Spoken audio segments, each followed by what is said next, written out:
of all the guys, and he knows I mean this when I say this, every time I'd get a Philadelphia Eagles game, I'd get a text from Howard Eskin. He'd say, "Hey, would you mind joining me on the field where he does a show before each and every Eagles game as the sports anchor over at Fox 29 News, and then he does the sideline reporting stuff for the Eagles radio broadcast." But going way, way back, I talked about his career a little bit earlier on. It is just an unbelievable career. And it's a pleasure to be joined by our friend Howard Eskin in Philadelphia. Always looking good, man. Somebody said to me, "Tom, why are you wearing a tie today?" I said, "I'm only wearing a tie because Howard Eskin is coming on. I would have bet the ranch that you would have had a coat, some beautiful blazer and a vest and a tie and all that kind of thing. But you're still looking good, even in the pullover and the button down there." You know what? I saved the suits for game days, and I saved the suits for games because opposing coaches, when they look at the coaching tape, will always tell me, he says, I can always spot you on the sideline. You're the only one with a suit on the sideline. That's just the way I roll. But I figured I'd be a little more casual for you today, and I'd forego the suit and the tie. But that's nice that hey, that's nice that you have a tie on. But hey, listen, some days you got to break it down just a little below my normal level. All right. Well, that's fair enough. We're just thrilled to have you. It looks like a beautiful day there, and I assume you're in Philadelphia getting ready for the draft. Yeah, you know what it's weeks and weeks of nonsense, and I say nonsense. We know that there's going to be a lot of quarterbacks taken in the first 10 picks. We know all that. But in Philadelphia, when you have sports talk radio, as I guess it is in every city, it's beating and beating and beating up these names. And in Philadelphia now, the probably still the biggest craze is Bijan Robinson, the running back from Texas, and it's over the top. And I pretty much guarantee you the Eagles will not take a running back with the 10th pick in the draft. But it is a lot. It's a lot of the draft. The Eagles had a news conference yesterday, which basically said nothing, which they're not going to tell you what they're going to do. And then we're going to have Jalen Hurts, who signed a contract. I guess officially it's done. He'll speak next week, so we'll have that. We'll have the draft. It might be baseball season. It might be basketball playoffs. But in Philadelphia, it's all about the NFL draft and about the Eagles. You know, Howard, you covered sports for a long time, all sports, in both your radio, television career, also your as a writer. And you mentioned, the Sixers in the playoffs right now. They're up 3-0 in their series. They got the best player in the league. The Phillies are coming off a trip to the World Series. But, you look around, and I think in every city in the United States of America now, that the NFL dominates all the conversation. There might be a little pocket here, depending on what something's happening, a little pocket there. But are you amazed at how football has just completely now dominated the entire sports landscape?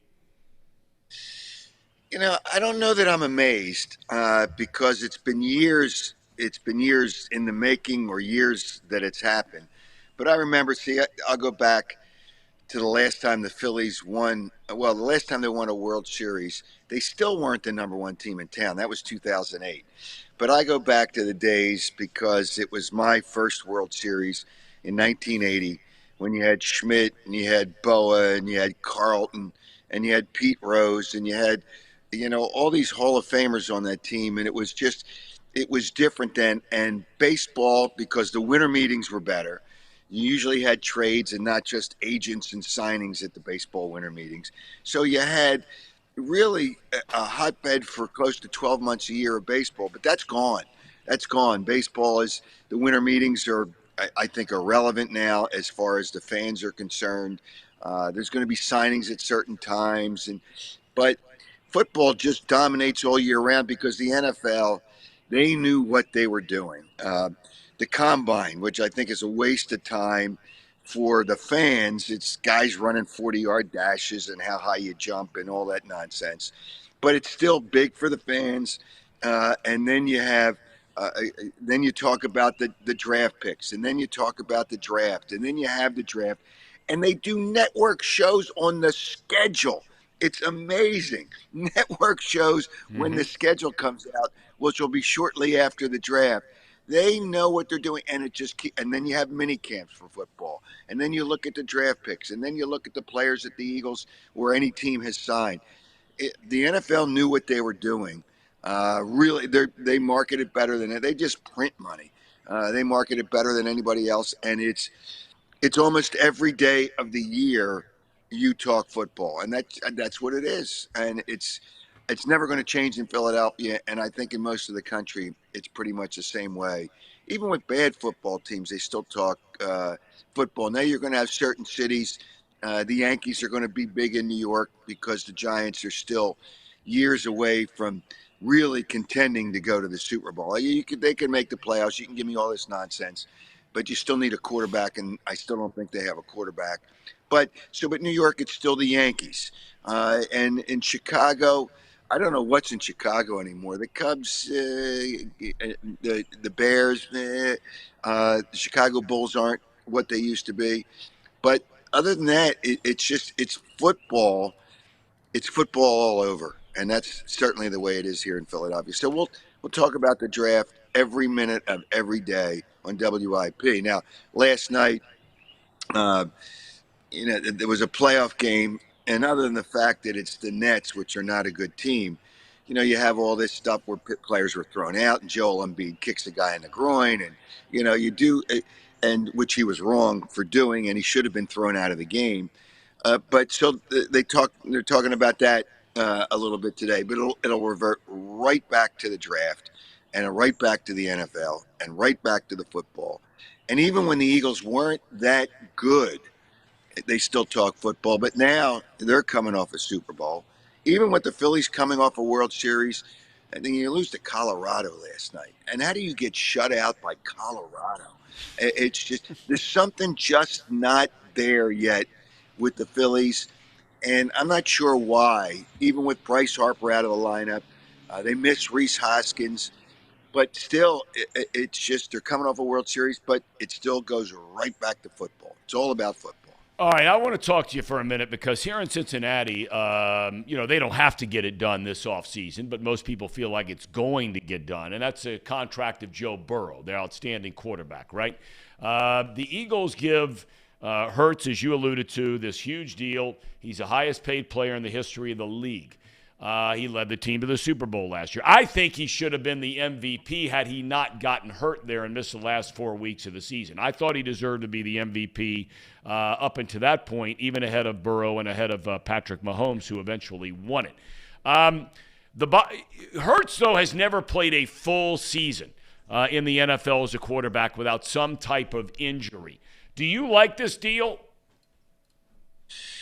Well, it's a way of the world. I don't like quarterbacks getting obnoxious money because it takes away, even though the cap goes up every year, it's basically 20% of the payroll.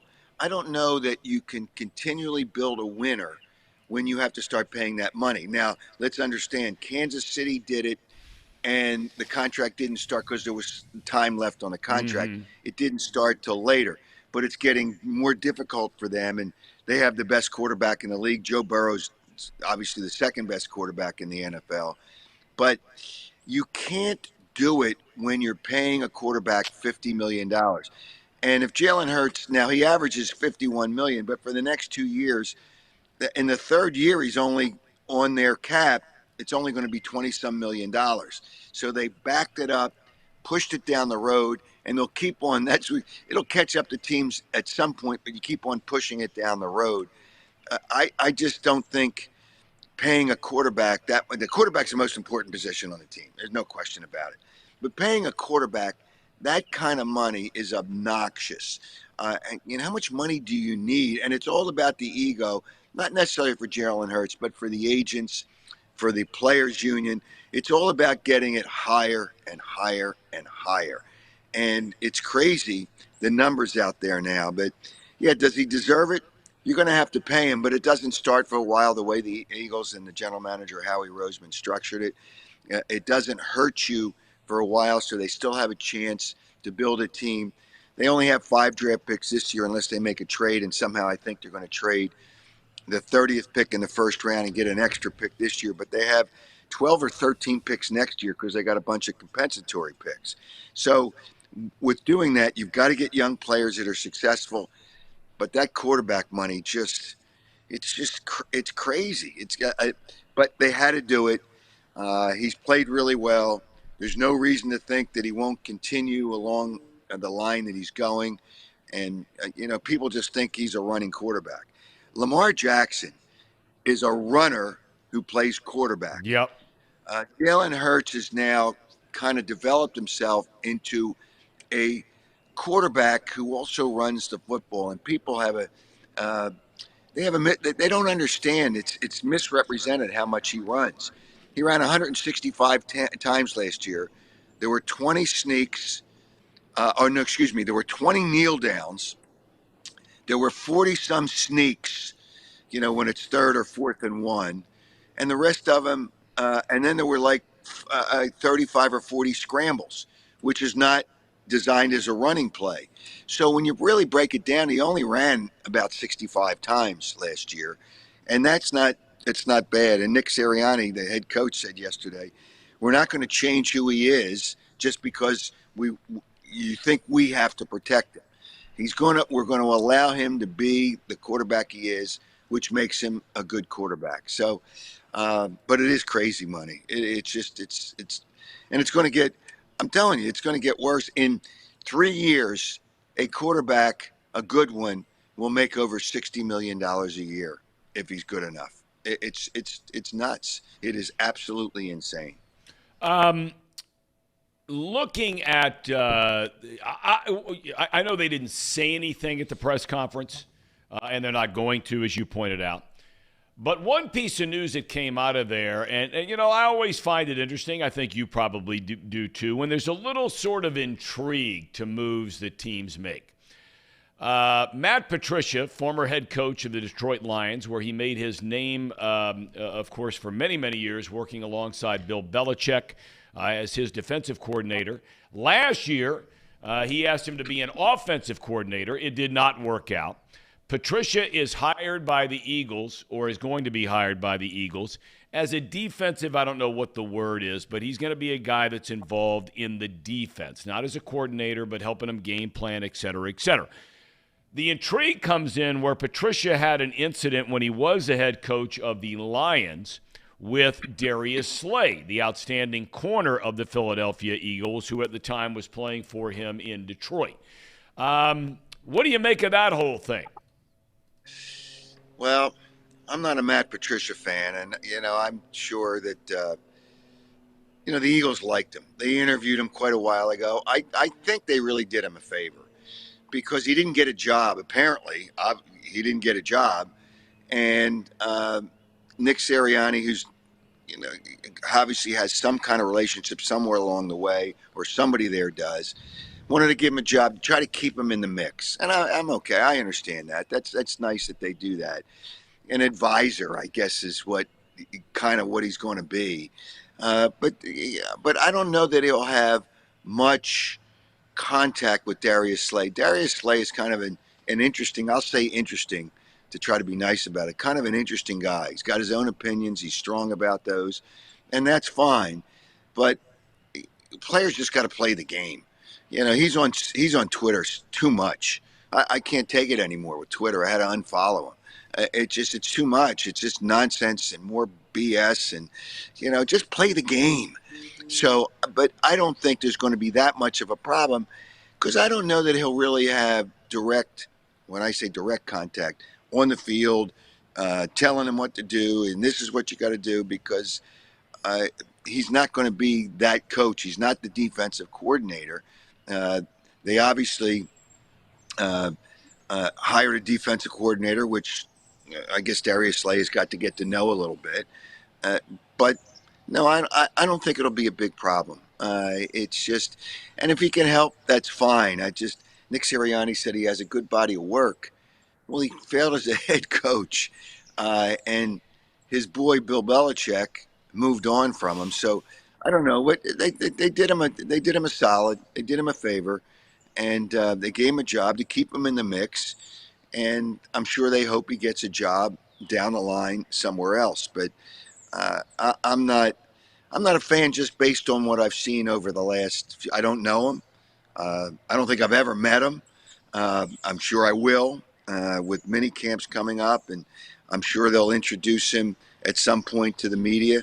So, but I don't think there's going to be a problem with Darius Slay. As outspoken as Darius Slay is, and as I don't want to say crazy. Crazy's not the right word. As forceful with his opinions as he is, I'm sure they've talked to him, and he's going to have to move on from that.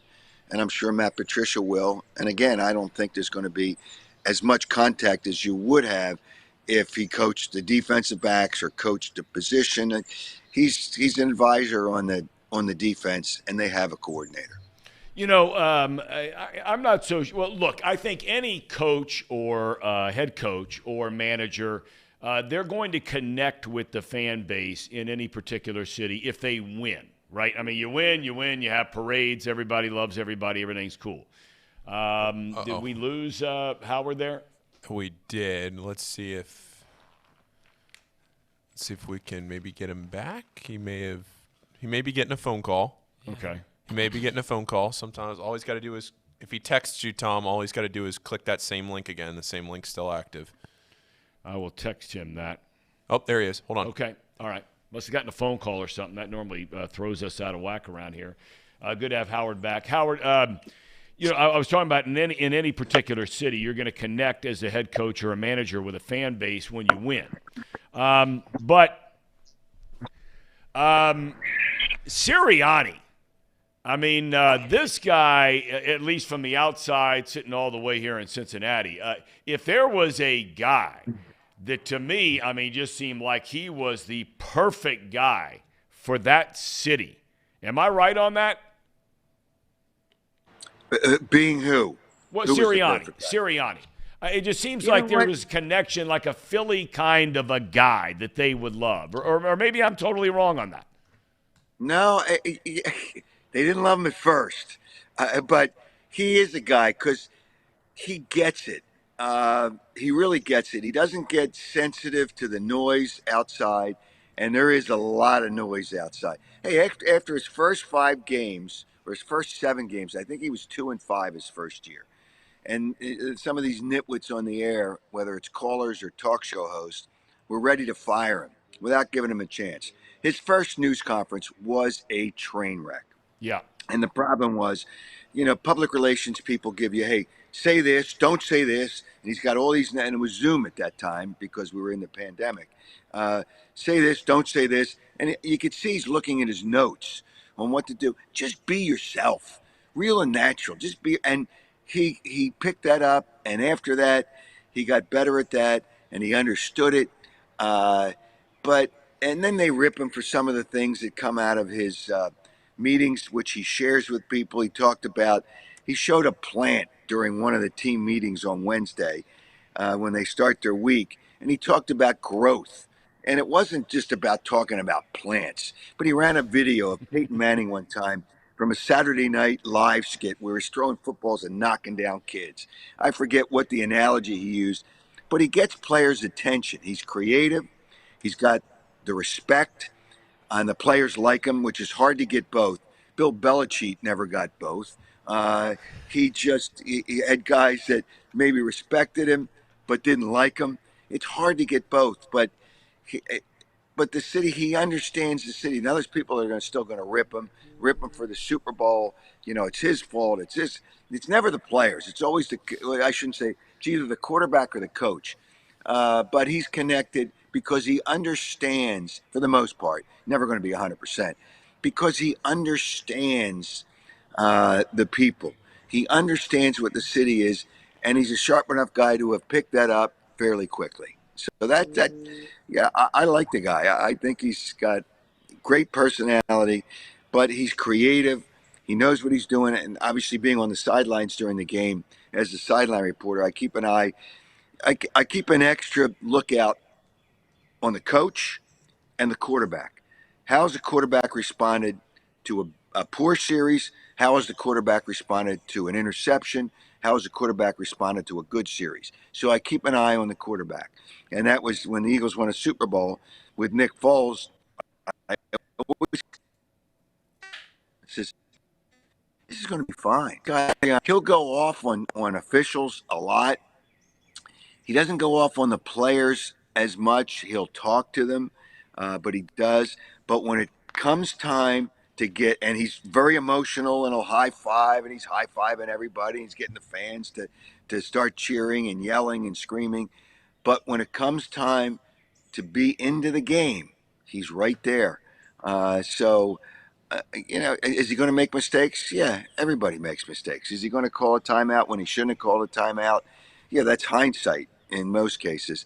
But no, he's connected, and I think he's I think he's a very good coach. I mean, he should have been in the top three in coaches of the year and the coach of the year. But whatever the case, he doesn't care about that. He cares about winning, and they got to a Super Bowl. Got to a Super Bowl in a short time with him as the head coach. All right, I only want to ask you two more things, if you don't mind. Number one, is Andy Reid a better coach now than he was during his great run in Philadelphia?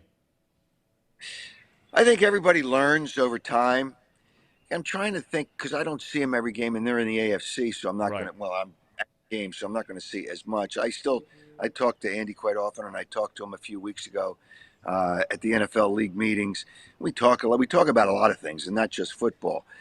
Is he a better coach? I think he's the best coach in the NFL, and it's not even close. If people give me Bill Belichick, I want to scream because Andy Reid is a great coach, and he's going to be. I don't know how high he's going to go, but right now I guess he's in the top 5 all time of wins. Is he better? I think he does a lot of the same things. He's really good with quarterbacks. He's really good with his players, and we don't see it because in the news conferences, he's a little more personal now than he used to be. He used to, and we talked about that. We talked about, Andy, why don't you say, you don't have to name a player, but name a group or a position or whatever. He said he played under Lavelle Edwards, who most people who are watching or listening probably don't remember. He was the coach at BYU where Andy played college football. And he never, ever outed anybody, and he never got critical directly of his team. And he says, it's just the way I'm going to do it. But is he better? No, I think he had good players here, and he was excellent. At the end, there's an expiration date on every coach. As long as your quarterback's playing well, you're going to be good. And Donovan McNabb his quality of play started to go down, and that's when it started to get bad, and then they had other quarterbacks. But now with Patrick Mahomes, I remember asking him after he won his first Super Bowl. I says, I think your wife wants you to retire. He says, I ain't done yet. I says, not with that quarterback, you're not done. But he's a great coach now, and he was a terrific coach then. And the reason I don't say he was great, because I think greatness comes over time. And in his time, you can see how he's a slam. I mean, to say he's a slam dunk for the Hall of Fame is so obvious. But, and that people judge somebody, well, is he going to be in the Hall of Fame or is he not going to be in the Hall of Fame? If you're good or you're great, you're good or you're great, you may or may not get into the Hall of Fame. Is he better? I think he's learned things. So he will probably tell you things that he's learned along the way. And the Eagles were his first head coaching job, coming off of a position coach with the Green Bay Packers. And people had told me about him, and I didn't know him, but I introduced myself at one of those Super Bowl news conferences when he was sitting by himself. And and little did I know that 3 months later he was going to be the Eagles head coach. But I'm sure he feels he's gotten better. But I think he was a terrific coach then, and he's a great, great coach now. And it's not even a question that he's the best coach in the NFL. Last saying, every now and again we see that ring. That was the one from the Peterson days you're sporting there, right? Look at the size of that thing. Good Lord, that's as big as your hand almost. Okay, yeah, but here's what I'm going to tell you. the Phillies went at they got their their pennant or National League championship ring. On the ring, it says champions big at the bottom with National League buried in small print. You can't, and that ring, and I was with Charlie Manuel after the ring presentation, who won the World Series. He was the manager of the World Series team in 2008. He says, damn, he's that ring bigger than mine, and I won the World Series. They got a little out of control with the size of the ring. But Super Bowl rings and there's bigger Super Bowl rings than this baby. Yeah. But there's rings that are bigger. And I know the owner, Jeffrey Lurie, didn't want it that big. And the players said, no, you got to make it big. You got to make it big. This isn't even the biggest ring anymore. It's nice. I'm proud. I feel honored that, I got it because I'm part of the broadcast team. And it happens in every sport. And there's going to be the Eagles get a National League or the Eagles get a National Football Conference championship ring. And I can tell you, and I have not seen it, it's not going to be bigger than the Super Bowl ring. It will not. But they want to make them bigger and bigger. It's just that's the way of the world. And the players most of them don't even wear them. Yeah. I don't wear it all the time. I wore it just to show off a little bit here with you. But and if I go to events.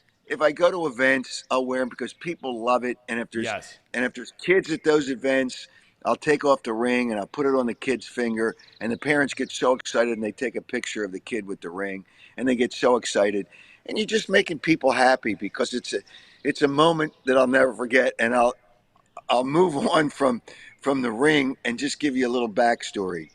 My greatest moment in covering sports in Philadelphia, and I told Mike Schmidt that, and Mike and I talk a lot. Greatest third baseman that ever played the game, and it's not even a question. And I don't know who's going to surpass him, but because he could do everything. But I said, Mike, the '80 World Series was my greatest moment because it was my first champion. When I was a kid, I saw the Eagles win a championship, and I was really, really, really young when they won in 1960. It kind of shows you my age a little bit. And that's the only game that Vince Lombardi ever lost in a playoff. It was against the Green Bay Packers. But other than that, the Sixers won a championship in '83, and that was great. And I grew up with them. But the '80 World Series was my greatest moment covering sports. I says, but Mike, this Super Bowl kind of moved into number one, and I got to push the Phillies back to number two, because that Super Bowl in the 2017 season and 2018 was such a great Super Bowl. Even Roger Goodell, and I saw him I guess weeks later at the NFL meetings, he said at that time, it might have been the greatest game ever. And there were some really great games because it was just so much. To think that the Patriots had over 600 yards on offense and they lost the game because Nick Foles was unconscious. And that's a moment. And there's a statue with Nick Foles and Doug Peterson outside of Lincoln Financial Field where the Eagles play. And it'll always and never, ever, ever not be a memory of people in Philadelphia. So the ring, it was, I don't know, it's like 200 diamonds or whatever. Phillies have 462 diamonds in a second place ring. Yeah, and listen, they should be proud of what they accomplished. They should be proud that they got to the World Series. They should be proud with help from the Milwaukee Brewers, who kind of did the El Foldo in the last week of the season. They should be proud because that manager in St. Louis is an idiot who screwed up the first playoff game in the first playoff series. When you said, and I heard you before we went on the air, your managers lose or win games. Managers only lose games. I think managers can lose 5 to 8 games. I don't think baseball managers win games. The players win them. But you can lose them by taking your pitcher out too early, leaving him in too long. There's certain things that you can do, and that manager lost the game. But nonetheless, the Phillies took it from there. They went on a roll. That Bryce Harper home run against San Diego when the manager didn't bring in his best reliever, Hader, lefty against left, whatever the case may be, it doesn't matter because they got to the World Series, and it was a great moment here in Philadelphia. But you got to win the World Series, and you just can't accept being second. And I feel bad. It's teams that have lost the Super Bowl have only gone back the next year twice in the last 28 years. Teams that have lost the World Series have only won the World Series twice in the last 30 years, the next year, twice in the last 30 years. So it's really, really hard. So it's an honor. So I don't want to take anything away from the Phillies and the size of that ring. But the Super Bowl ring should be big. A championship ring should be big. That's the way it works. Well, he was given the nickname by our friend Pete Rose. Pete Rose nicknamed Howard Eskin simply King when he was there in Philadelphia. And so we cannot thank you, Howard, enough for your time today. It's great seeing you, man. You never age a day. And hopefully you have a chance to see you in person sometime down the road.